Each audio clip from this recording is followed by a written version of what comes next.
အားလုံးပဲမင်္ဂလာပါကျွန်တော်ဒီနေ့ပြောပြပေးမယ်အကြောင်းအရာလေးကတော့နိရောဓမိဂဆက်အကြောင်းလေးကိုကျွန်တော်ပြောပြပေးချင်ပါတယ်ကျွန်တော်တို့မြတ်စွာဘုရားလက်ထက်တော်ကရာဇကြိုပြည်၌စီးစိမ်ချမ်းသာနှင့်ပြည့်စုံသောတထေးသမီးတဦးရှိလေတယ်တထေးသမီးသည်ဒါနစသောကုသိုလ်ကောင်းမှုတို့၌မှွေလျော်နေလေ၏ကမ္မထံဝိပဿနာတရားနှင့်လည်းပြည့်စုံလေတယ်လူပေါင်းလောကဤဆက်ဆုပ်ဖွယ်ကိုသိမြင်ရက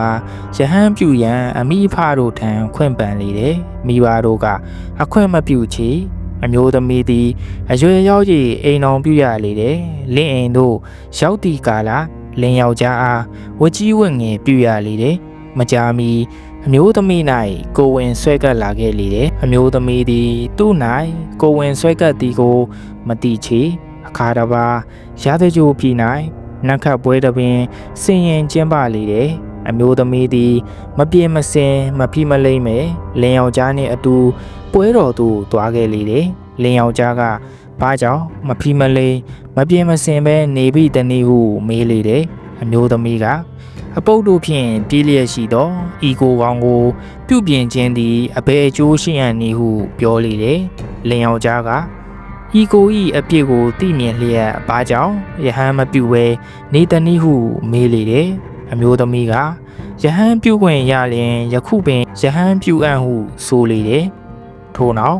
ကြီးစွာသောအလှပေး၍ယဟန်ပြုပြီးဒေဝရတ်ဤတပည့်ယဟန်မများနေထိုင်ရာသို့ရောက်လာခဲ့လေတယ်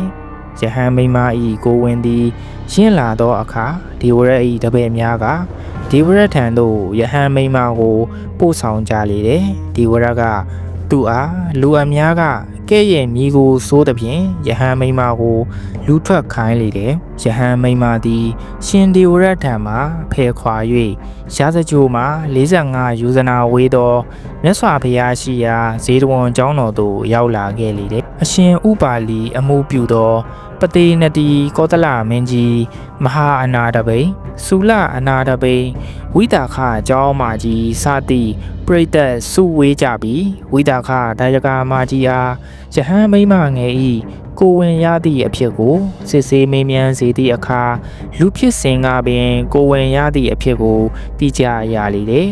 ယဟန်မိမဤတီလာသည်တန်ရှင်းစင်ကြဲကြောင်းအတိပြုပြီးယဟန်မိမတို့နှင့်အတူလိုက်သွားခဲ့လေတယ်မကြာမီကလေးမွေးဖွားခဲ့ပါတယ်ထိုကလေးကိုခောသလမင်းကြီးကခေါ်ယူစောင့်ရှောက်ထားလေတယ်တငယ်9နှစ်အရွယ်သို့ရောက်သောအခါမြတ်စွာဘုရားထံတွင်တာမဏေပြုပေးလေတယ်အသက်20တွင်ယဟန်ဖြစ်ခဲ့ပါတယ်ကုမာရကတ္တပဟုအမည်တွင်လေတယ်မထေရသည်တရားဟောရာ၌